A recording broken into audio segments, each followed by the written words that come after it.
World cup जित्नको लागि हिँडेको स्पेनलाई चाहिँ क्यापा बर्देको 40 वर्षीय भोजिना भन्ने गोलकिपरले चाहिँ पुरै रोकिदिएको छ र what a performance it was. 9.7 को रेटिङ लिएर 7वटा सेभ्स गरेर भोजिनाले चाहिँ म्यान अफ द म्याचको अवार्ड्स पाइसकेका छन्।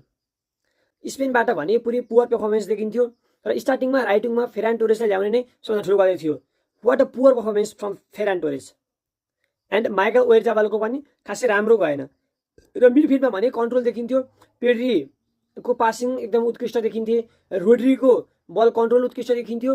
फिफा ऱ्याङ्किङमा 2 मा रहेको स्पेनबाट यो आशा कसले गरेको थिएन र फिफा ऱ्याङ्किङमा निकै तल परेको र वर्ल्ड कपको डेब्यू म्याचमै एकदमै ड्रिम डेब्यू गरेर केपा बार्देले आफ्नो वर्ल्ड कपको फर्स्ट म्याच समाप्त गरिसकेको छ। 74% पोजिसन आफूसँग हुँदा पनि स्पेनले 1 गोल पनि स्कोर गर्न सकेको छैन र म भन्छु no Lamine no divine for Spain.